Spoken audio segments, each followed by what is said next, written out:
Pylon listeners, we are back. It's been a few weeks off. We've been recovering from the NFL season, but the offseason's about to start.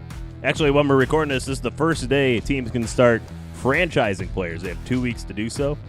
And we might get into that a little bit, but we are here to discuss on this podcast today.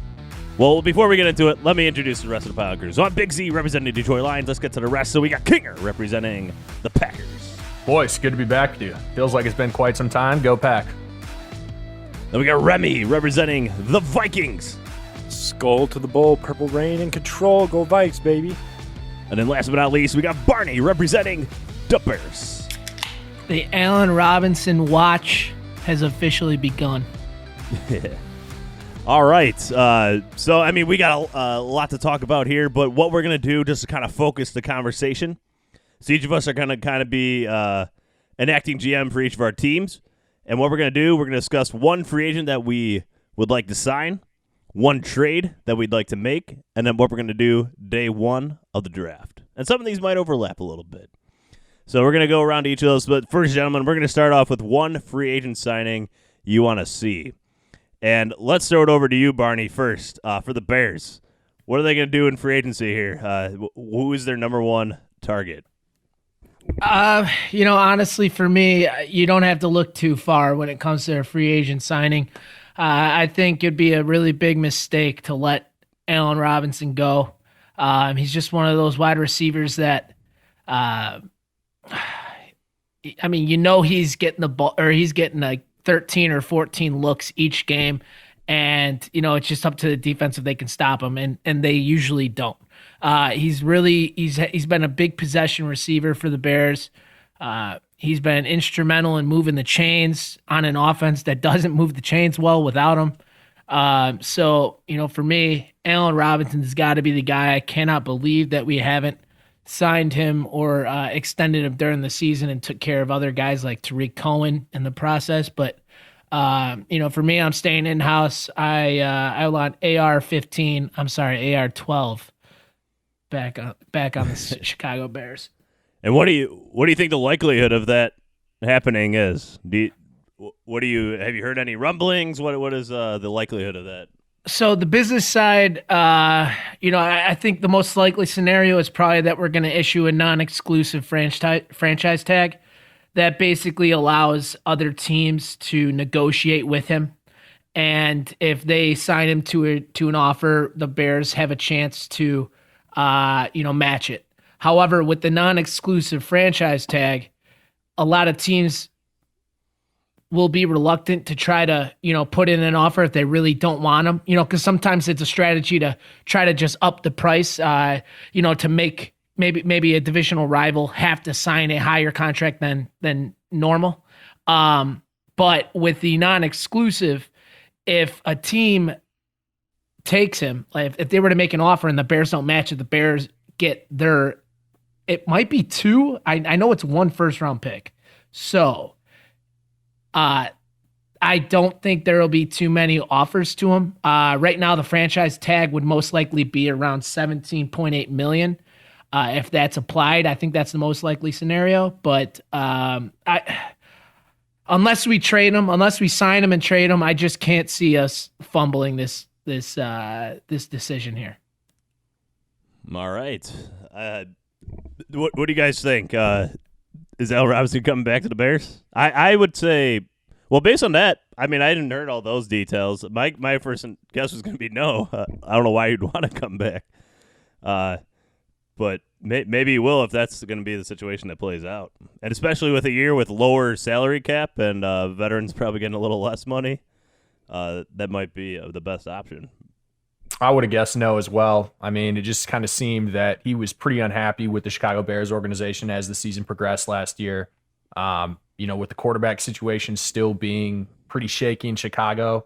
I believe, I think he tweeted, I don't even know if I'm saying this right, but during the Super Bowl, he wanted to go get a ring. So it seems like there could be other suitable candidates out there, but Barney obviously just, stated some facts that I didn't know either. So I'd still put that at 50-50, but I do think the Bears, that's got to be priority number one. They're, Robinson is definitely a top 10 wide receiver.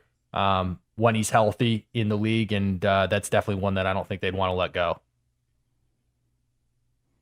Yeah. All right, so let's go down to Minnesota. Remy, who is going to be the number one target or person that you would like to sign as a Minnesota Vikings GM? Rick Spielman.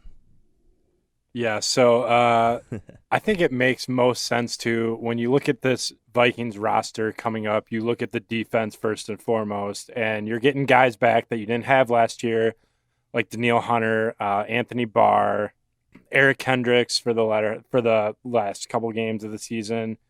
You're getting all these guys back, and so it almost makes sense. You got a pretty solid line, but you got to go sign Leonard Williams. He could wreak havoc right off the rip. Your D-line would be insanely solid then with Michael Pierce was our free agent signing last year that didn't play a snap because of COVID concerns. So you're looking at potentially a Fedi Adenabo, Michael Pierce, Leonard Williams, and Danielle Hunter, and that would be insane, in my opinion. It would definitely help the pass rush, which lacked this season. At one point, the Minnesota defense had 19 sacks, and Danielle Hunter had like 14 and a half by himself last season. So I definitely think pass rush. But if I were to have it my way, I would go sign Leonard Williams. I think it makes sense to go sign the pass rush. What about a guard out there? You don't think you'd rather have D-line than offensive line? Because the Vikings have needs at offensive line too, and Brandon Scherf and Joe Thuney are two names that have popped up in my short amount of research for the Minnesota Vikings needs. Iowa boy. I would not oppose Brandon Scherf. I wanted to draft Brandon Scherf back when I believe Bridgewater was having trouble with our O-line's been a problem forever. So I wanted to draft Scherf. I would not be opposed to that. Only because, I would rather trade for an O-lineman, a proven O-lineman, than draft one or go sign one. Sorry. So, yeah. Brandon Scherf does make a good case, though.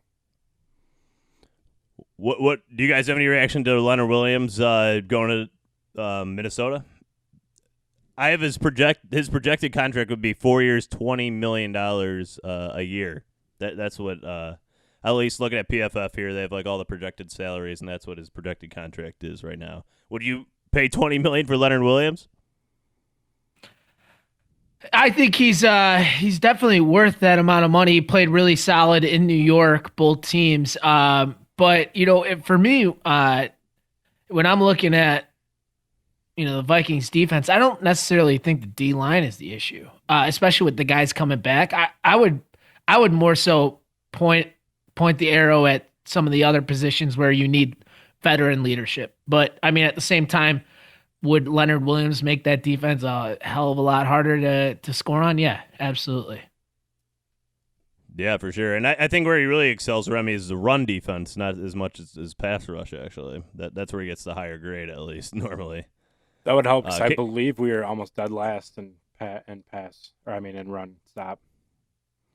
Yeah, I mean, you can't beat a good run defense. Ricanger, yeah. Yeah, he's coming off a solid season, like Barney said. And the Vikings, although I do agree with Barney's statement that maybe the D-line isn't the number one thing that I would address if I was the GM of the Minnesota Vikings, having a dominant run force like that with a guy who does have the ability to put the pressure on the quarterback, that's something that could do wonders for those edge rushers on Minnesota. Like you said, $20 million is pretty steep. I don't exactly know what Minnesota's salary cap situation is looking like, but he's earned it. And throwing a guy like there on any team that does have some guys that have the ability to rush the quarterback, I mean, it's definitely going to be an improvement on that defense. As far as the salary caps go for all four of our teams, we're kind of all in the same area. I know things will definitely change. Once teams start shedding some of that weight with cutting a lot of guys. But right now, as we stand, with 32 being the least amount of money to spend, Detroit's in 22, the Bears are at 23, Packers are at 25, and the Vikings are at 26. So I mean, we're all right in the same area, but again, it's all going to change in a couple weeks. Yeah, so the salary cap's going to be $180 million, which is $5 million more than NFL teams projected, but it's still a drop off of $15 million, where they were expecting going into the season. So there's going to be a lot of on-the-fly adjustments for a lot of our teams. A lot of these teams are going to be over the cap, and they're going to have to get really creative. There's going to be a lot of cuts around the league. So there'll probably be a lot more free agents than we even are thinking of right now with all these teams. If you look at overthecap.com right now, the New Orleans Saints are $65 million over the cap. I don't think they included like Drew Brees. Yeah, that'll change, I think. Yeah, and other things. Once Brees, but still, yeah. It's outrageous how much the Saints are flirting with that cap space. Yeah, Remy, go ahead. Yo, so we haven't even addressed the big elephant in the room on I'm surprised nobody wants to sign J.J. Watt yet. I guess I could have changed my pick in an ideal way to J.J. Watt, right? So, let's throw that over to Kinger, actually. And we'll throw it back to Barney, too, because two of the teams that have been at least discussed are the Packers. Packers being, of course, where J.J. Watt's from Wisconsin, so it makes sense. And also, they're based on last year, they're pretty close to getting to a Super Bowl, also with Aaron Rodgers. And then you got the Bears, where his wife lives and plays in Chicago. I don't know if she lives in Chicago, but she definitely plays in Chicago for the Red Stars, the women's soccer team. But Kinger, let's go. We'll get back to J.J. Watt in a moment. Who is your free agent pick? And then we'll get back to J.J. Watt.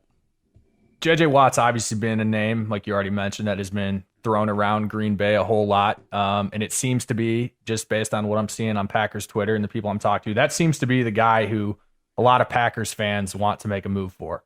J.J. Watt is, getting a little older in age. He isn't having quite the success and having quite the stats that he obviously had when he was in the prime of his career, but he's still a very effective pass rusher.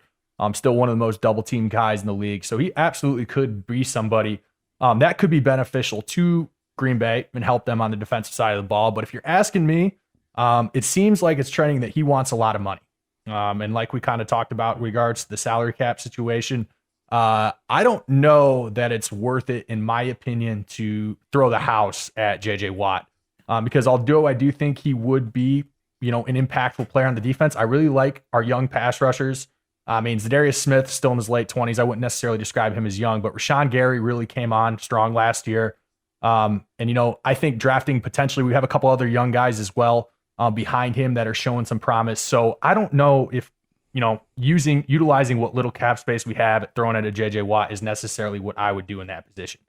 I personally have said it. I would like to focus potentially on that secondary a little bit more. Outside of Jair Alexander, we've got two great safeties in place right now, still young with Amos and Savage, but we are really struggling in that second cornerback position. I'd love for us to go get a guy like Patrick Peterson. It seems like all signs are trending that the Cardinals are going to part ways with him. He's 30 years old now, getting a little bit older, isn't quite playing at that all-pro level that he once did, but he's still a very effective player. And with, we'll talk about this draft in a little bit, it seems like the cornerbacks are going to be pretty top-heavy this year.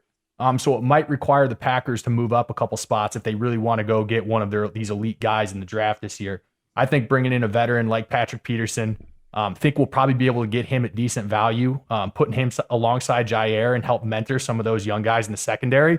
I'd much rather see Green Bay go make a move on him than say J.J. Watt. Although I'm not going to be furious if we get J.J. Watt as long as we don't just, pay him everything he's asking for, because it sounds like he's still asking for a good chunk of change.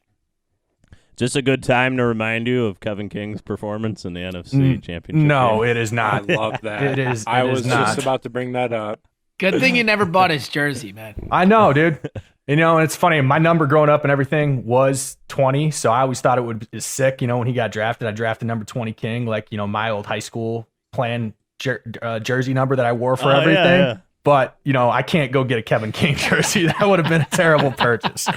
You can always get a number 20 Lions jersey for Barry Sanders. I'd rather wear the Barry Sanders Lions jersey than a Kevin King Packers jersey. All right. Man, I don't know.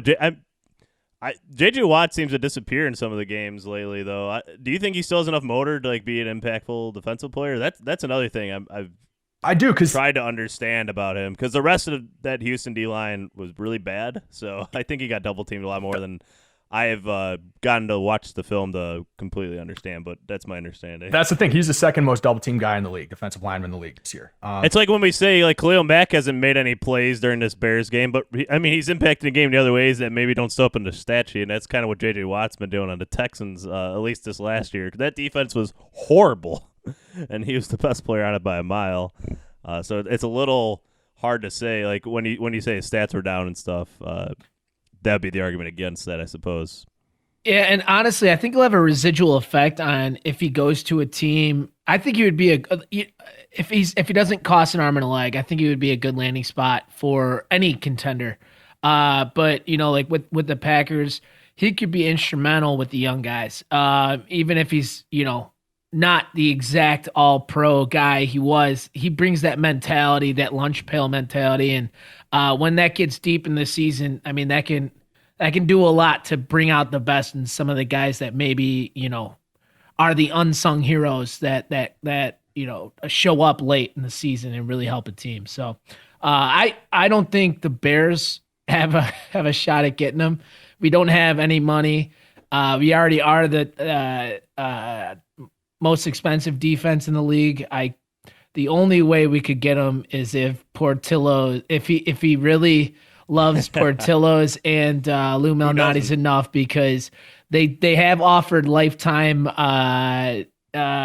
eats there. So did they? Yeah. So that's on the table. Who knows? He might be able to eat a sizable contract in just those two foods, but I don't think he really stands a chance.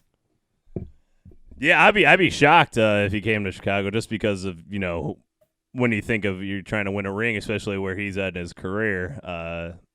Chicago seems a little further than some other teams that are available on the list.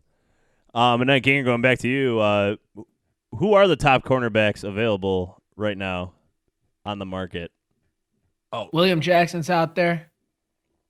I don't know. I don't know that the cornerback market this year in this free agent class is overly strong. Yeah, you're right. William Jackson, Richard Sherman's available, Desmond King, Mike Hilton, Shaquille Griffin, Troy Hill. Those are some of the names, the top names right there. But yeah, it's definitely a weaker market than in past years for sure. Quentin Dunbar, Xavier Rhodes. What do you want to see Xavier Rhodes in a Green Bay uniform? Hey, he played well. He played well until he got all banged up. He was the hottest cornerback, I want to say, in like the first 6 or 7 weeks. He had like 3 picks or whatever. 30 years old. He's a story of his career. Fine wine. You said Patrick Peterson. He's 31, and he definitely had a down year last year. Number 120 ranked cornerback per PFF. So, but they also had some issues with their pass rush as well, which always reflects poorly on the cornerbacks.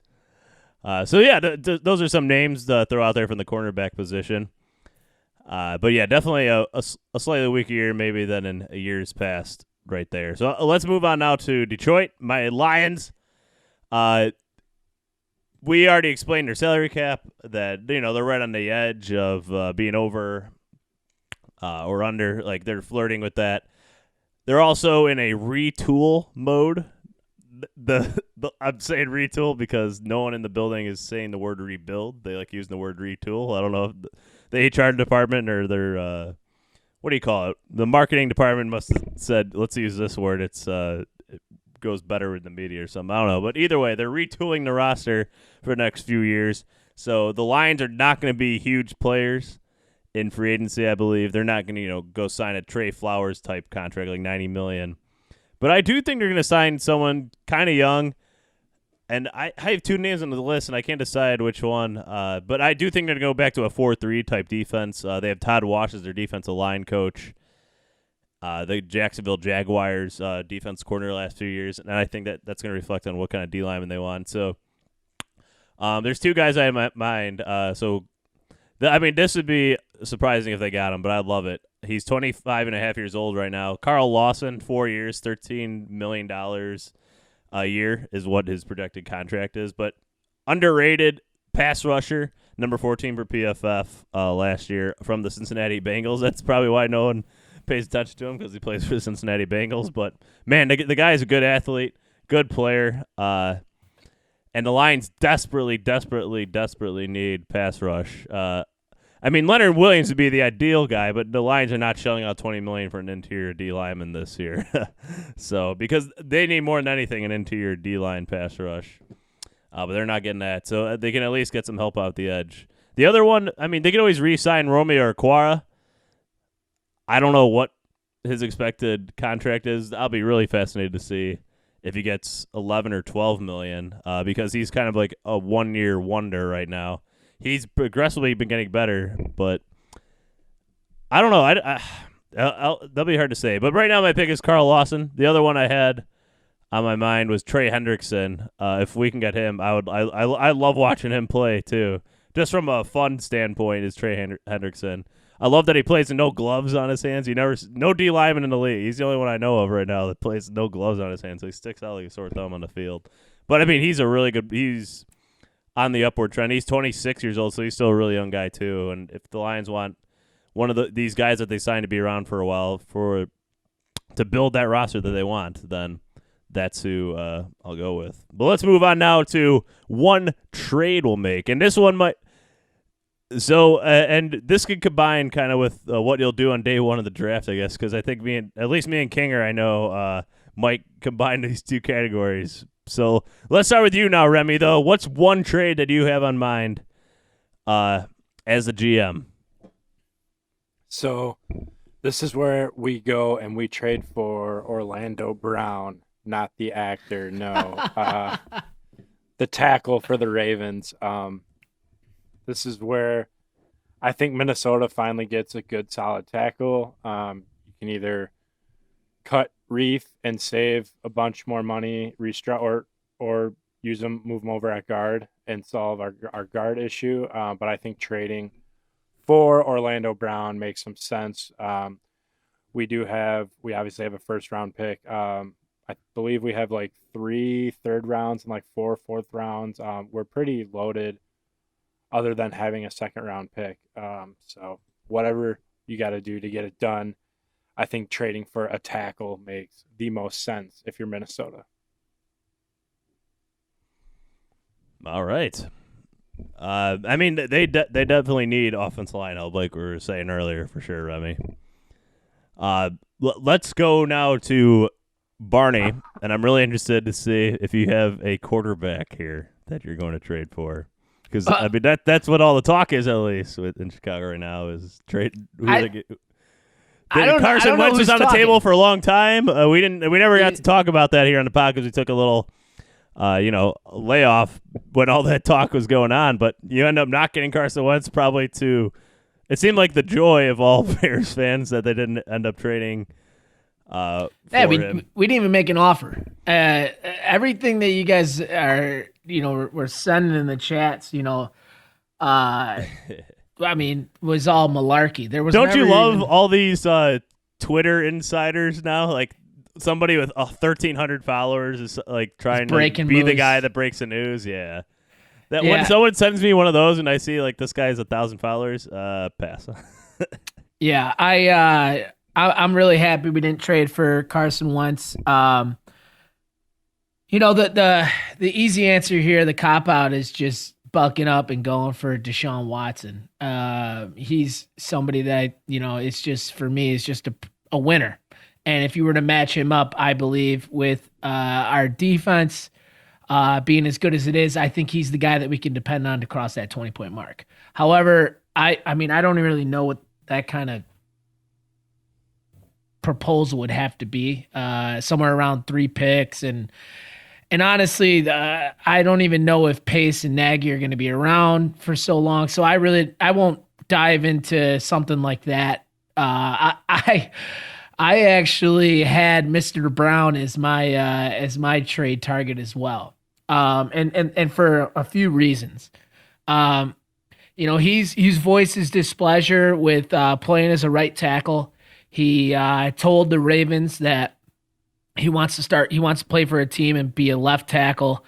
The Ravens, just signed Ronnie Stanley to, at the top offensive tackle paid, at least at one point in the last season. So they kind of got their hands tied with this guy. I think he has one more year left on his rookie contract, which makes him cheap. But I kind of look at this as a situation where Bears might be able to try to pull a win-win for both teams. They'll probably be asking for somebody that can play that right tackle position and step on in, and then they'll probably want some sort of draft capital as well. And with the Bears, the PFF, for all of that, I hate them. I'm going to use them as a good point here. Somebody that I want off the team, and I wanted off the team forever, is Charles Leno. He's said nothing but great things about him over the years. Yeah. So, I think that's a guy that can day one start at right tackle unless they were to choose, somebody in the draft. But, I would have to say probably a third round pick would have to go with him. A lot of people kind of mix up all pro and Pro Bowl players. Orlando has been to the Pro Bowl twice, but in today's Pro Bowl, that really doesn't mean too much. Trubisky was a Pro Bowler, right? Yep. There's a lot of people that just deny it or, and whatnot. So, he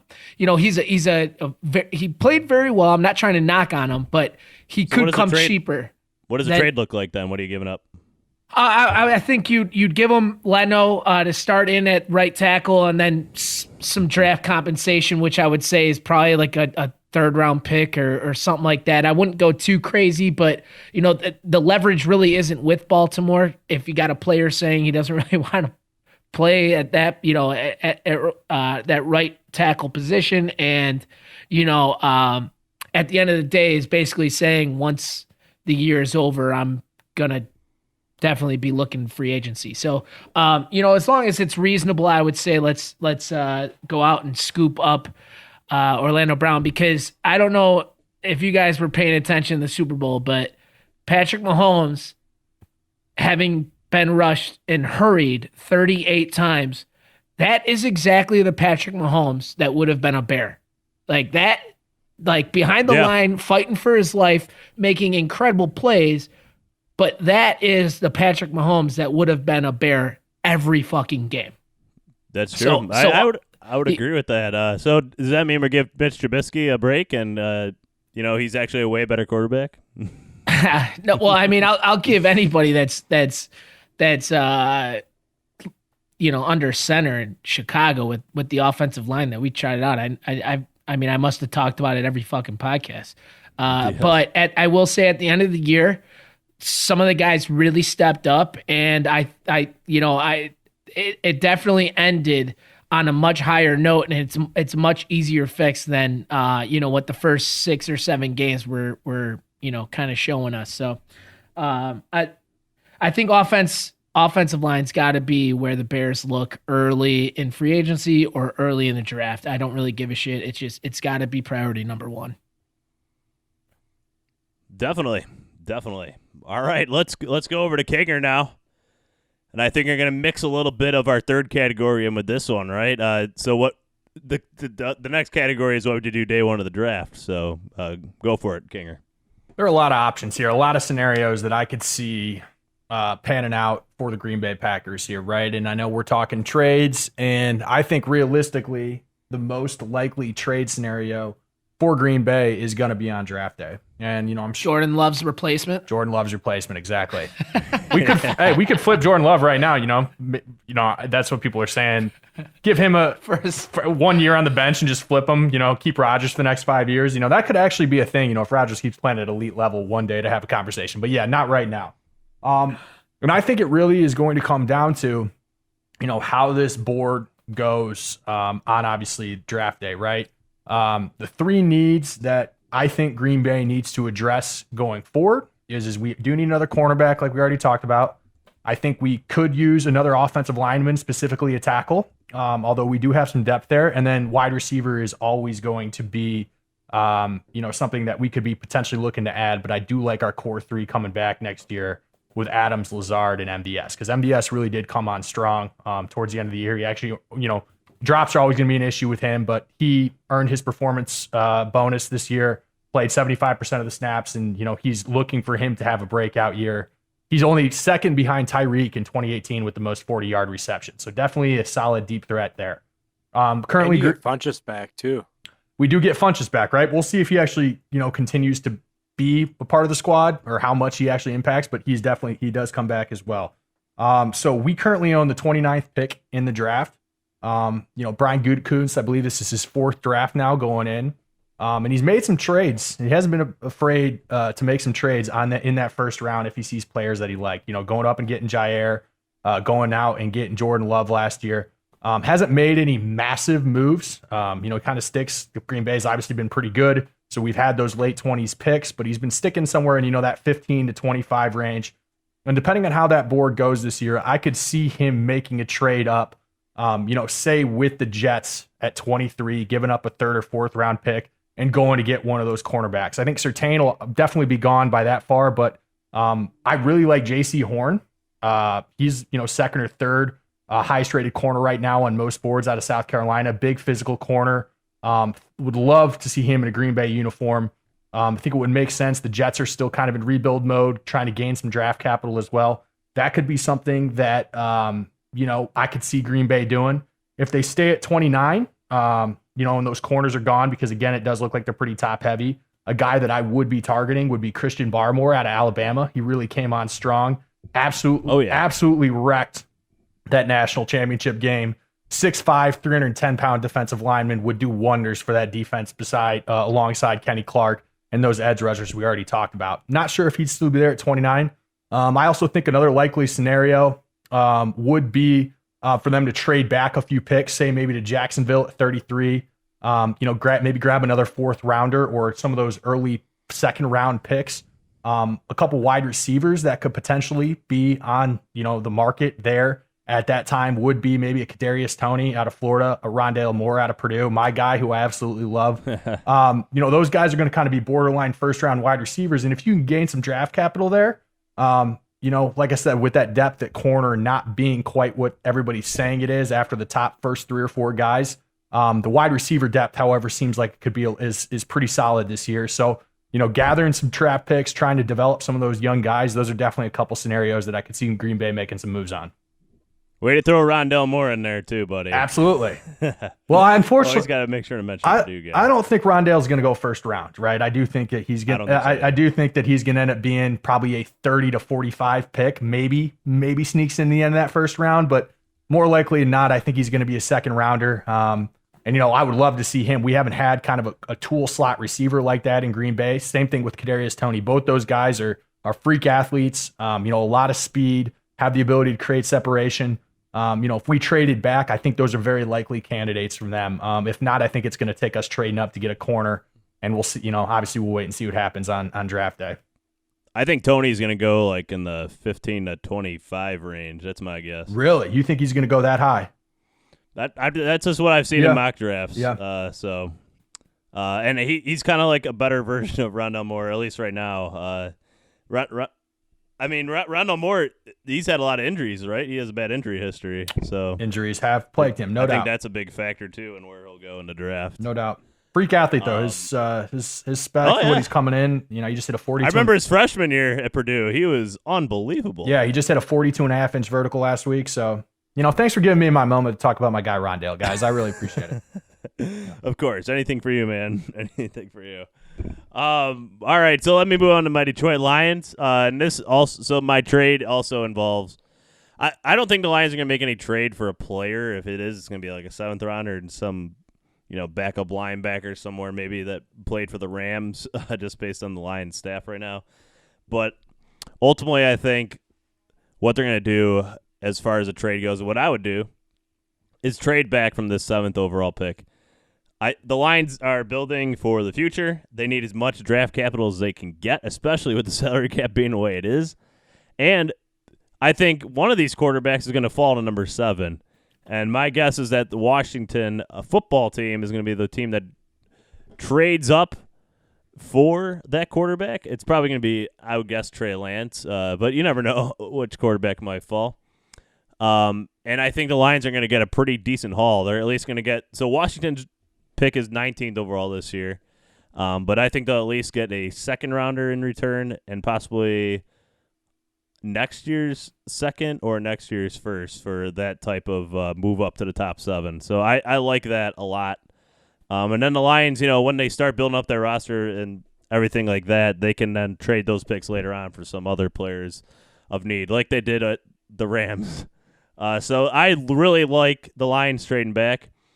19, I'm just going to transition this into day one and say who I'd like to get. Man, at 19, that's a tough spot to be in the draft. That's where it gets really unpredictable.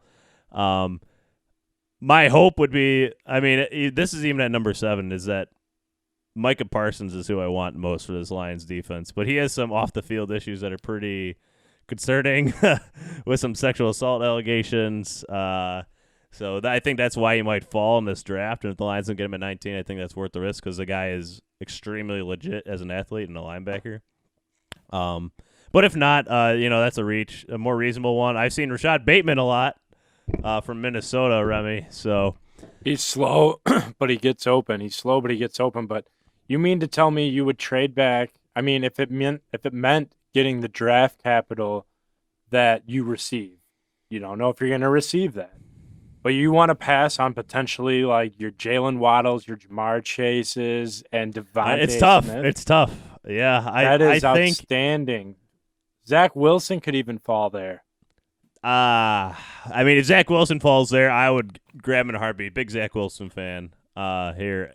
Me at A couple least. of my mocks so. have Trey Lance going at like 18, so right around that pick if you do trade back. This is a wild. All these mock drafts are all over the place. Besides Trevor Lawrence and Zach Wilson seems to be a more and more every day a consensus number 2. But after that, that's where it gets kind of wild.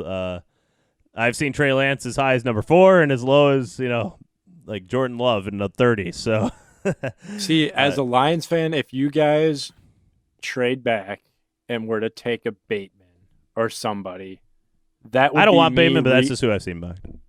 that would be me reliving us taking Laquan Treadwell with guys like Miles Jack still on the board. It's just so dumb. It doesn't make sense. Treadwell was awesome in college, man. You can never predict what they're going to be like in the NFL. I disagree. I think given where Detroit is right now, there's no reason, like if they can get a couple, even if they're 2 second rounders and number 19, like that's gonna help a lot because you guys are. I would agree. We need on defense, especially defense more than anything. I think the defense when you get in the middle right here is not as strong like the prospects. So you just take the best player available, especially when you're rebuilding. And actually, now that I said Bateman, I'm sorry. I'm going to rephrase. I want Kadarius Toney. That's who I'd want of the players. If you go back and watch his film, he is unreal. That is. I can't wait to see these guys 40 times too. I think he's going to light it up. There's no combine this year. Yeah. Do you know what they're doing for that exactly? It's been kind of. It's like virtual. I've seen virtual, and then I've seen how does that even work virtually. And then it's gonna be a process. It's gonna be a weird off season. So Giggsy, I'll tell you this: if you guys end up drafting Jamar Chase, I will buy his LSU jersey and send it to you. How about that? I would love that. I would wear it. All right, I'd wear it. All right, just to prove a point. You don't pass on Jamar. They're saying he's good, man. He is good. They're I'm saying not denying he could it. be better than Justin. He was better than Justin Jefferson. Oh, he definitely was. But I don't know if he's going to be there at 7. Yeah, it'll be interesting because the team. If he is there, and when there's this many quarterbacks potentially going early, a guy like Jamar Chase could fall at number 7. So true. That makes it more interesting. But Remy, I'd absolutely love that if it happens. Got you. We're talking to Coach O voice too, if that helps. Right. That's a terrible Coach O, but go Tigers. Go Tigers. Right. Go Tigers. All right, Barney, let's throw this over to you. I think I'm checking this right? The Bears have a first round pick this year. Finally, double right? checking. I couldn't believe my eyes when I saw it. Yeah, it's been a couple years. I I think with where we're at, especially with the incredible skill talent at wide receiver and quarterback, there's going to be a lot of guys going. Quarterback is an issue, and that obviously the Bears need to address. We never had a single quarterback throw for 4,000 yards in a season in our entire franchise history, and that is incredible. So as much as I want us to grab one, I really don't know. Like, I don't want to reach. I don't want to trade up, because what it would take to trade up from 20, I don't even want to think about it. But hey, if you know who the Justin Herbert is, or you know who the Joe Burrow is, by all means, I don't give a shit. Get him. But I don't want Pace, the guy who's fucked up every time when picking a quarterback, to be the guy in charge of making that decision. So I think, there's a couple things that fit into the Bears' wheelhouse here. I said it before. I think offensive line has got to be priority number one. We're shit out of luck for the top tackle, Peni Sewell. I don't know if I'm saying his name right. Slater out of Northwestern too. He's in the top 5 or top 10. Yeah, but here's the thing about Slater. I am interested to see. That would be my dream if he could fall to 20. He had an outstanding 2019 year. He had 5 hurries the entire year. That's going up against guys like Chase Young. Yep. Shut him down. He was outstanding. He's absolutely athletic freak. He's got outstanding footwork, but 2 things are playing into the favor is that he is technically undersized for a tackle. A lot of scouts are saying he might have to be pushed in to guard. I don't see it. I think he's plenty athletic to stay outside. He's 6'3", 300. The prototypical, tackle, they want somebody 6'5".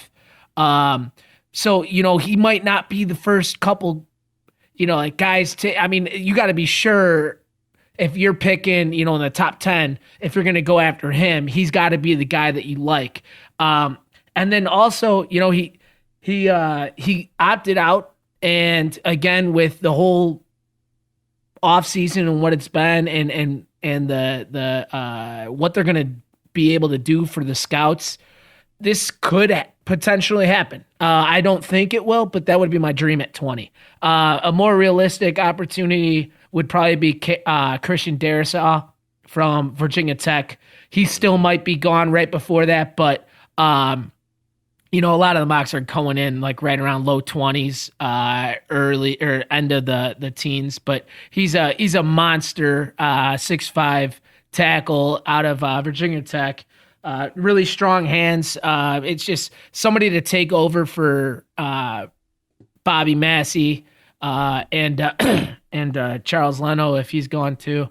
But the offensive line has got to be the priority, in my opinion. I've also seen the name Jalen Mayfield thrown out there too from Michigan, 6'5", 320. Yeah, that's a guy I think's going to go in the second round. I'd be thrilled for him in the second. Another guy I really like that I probably think that I'm hesitant just because you might be able to get him in the second is Creed Humphrey, a center out of Oklahoma. I've seen him in the second. I think the line is actually a lot deeper than the scouts are letting on. And I'm holding out for Pat Fitzgerald's highest draft pick in his entire tenure. Hopefully. Definitely. What would you feel about Mac Jones being drafted to the Bears? This is kind of the range where a lot of people have him falling. I like Mac Jones. If he's good, I'm pumped. If he's bad, I'm gonna be pissed. But I mean, hard hitting analysis. But I don't know what to make of him. I like the off the field, like you could just see how aggressive he is and how just how bad he really wants to like win every single play. You can see that kind of stuff. It's so hard to say when you have a the talent that he was surrounded with at Yeah. Alabama. Devontae Smith said he was definitely the better quarterback than Tua, too. Yeah, but I mean that's a teammate, right? I mean, you see how open these guys were? but that's a teammate. Tua is already in the NFL and was already picked, top 10. Fifth, yeah. Fifth. I mean, he's probably just trying to, make sure that that could just be, teammates speak there. But, when you're on Alabama and you're the quarterback and you have, Derrick Henry 2.0, except this guy is an incredible pass catcher too. You got the offensive line that they do, and you got a Heisman Trophy winning wide receiver that's not even the best wide receiver on his team. At least that's what most, people would make you believe. At that point, it's like, I don't know if I can put all my faith that Mac Jones is as good as his numbers said. But I mean, just because he's on that good of a team doesn't mean he isn't that good, right? But that's my mind's in a pretzel, and the Bears have fucked me up with quarterbacks. And I just wanna cop out and just say I want the offensive line taken care of. Fair enough. All right, and we'll have a lot more deeper talks on the draft and all these prospects that we're bringing up. So let's wrap it up here with Remy and your Minnesota Vikings. What are you going to do, man? The Vikings picking 14th overall in this draft. Yeah, no-brainer, 14. We talk about where if Trey Lance falls, if he is still on the board at 14, you get Trey Lance, and what you do with him is you sit him a year or two until Kirk Cousins contract, and you invest in him. So if he's there, that's what I'm doing if he is at 14. A lot of mocks having him go early. So if he is not there, I know I kind of backtrack when I say in my free agency about Leonard Williams, but I've seen multiple mocks about Christian Barmore going to Minnesota at 14. Makes sense. Also, Micah Parsons in that range as well. A lot of decisions to see what the Vikings do if they bring back Anthony Barr, if they restructure him, if they cut Kyle Rudolph to make more cap space. It's crazy, but I think I'm in Patrick Surtain too. I don't know if you want to add another. These are all possible guys that could fall to 14. You don't know. But also with Patrick Surtain too, I don't know if adding another rookie corner is the greatest thing in Minnesota right now.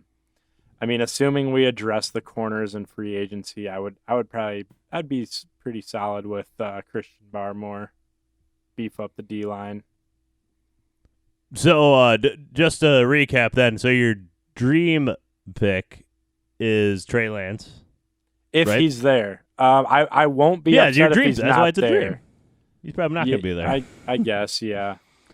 And then your actual prediction that you're going to draft currently right now is Christian Barmore. Okay, well, that's pretty high for him, just based on where I've seen him, picked. Because I've seen Quidey Pay go higher than him. I've seen someone mentioned Gregory Rousseau. I think I like that guy much more than than the ones that you're mentioning, Big Z. He not only absolutely tore up the championship, he absolutely obliterated the Irish offensive line, and that's a really good unit too. Fair enough. And I think I agree. I'm seeing him in the late 20s, and I will be absolutely shocked if he falls past 16. All right. You heard it here first on the pylon. Christian Barmore going high in the draft. All right. So we did our free agency, we did our trade, and we did our day one draft. Kinger, did you want to add anything to your day one draft? I think you got it all. But we'll cover more of the draft stuff, like you said, later episode. We'll wait and see how it all pans out once these cuts and cap space and all the players that are. All the movement that's about to happen around the league, we'll address at a later time. Yeah, there's going to be a boatload of movement. As I mentioned earlier, with the cap space being lowered, that's going to make it a lot more interesting offseason than even past off seasons because there's going to be a lot of veterans being cut. and probably taking 1 year and 2 year deals. If you see all these 1 year and 2 year deals, don't be surprised because they're going to be hoping that they get their 1 year deal, then the salary cap goes back up, then they get a bigger pay next year. So, and that doesn't even include all the people that opted out of last year. Their contracts counting on the salary cap this year. So there's like a bunch of weird stuff going on with COVID and the lowering the salary cap and everything. So a lot of factors in play. So there'll be a lot to talk about going forward here on the Pylon. So we want to thank everybody for listening. Glad to be back talking to you. And we'll be back when there's a lot of draft talk and a lot of prospects. So we'll have a lot to talk about. Don't worry about it. So thank you everybody for listening. Instagram at The Pylon, Twitter at The Pylon Pod. Please subscribe on Apple, Spotify, wherever you get your podcasts, and please leave a review. We'd really appreciate it. Thank you, everybody, so much for listening. Spring's right around the corner, but we'll just keep battling through it here in the offseason for you. Thank you for listening. We'll see you soon. Way to go, Big C.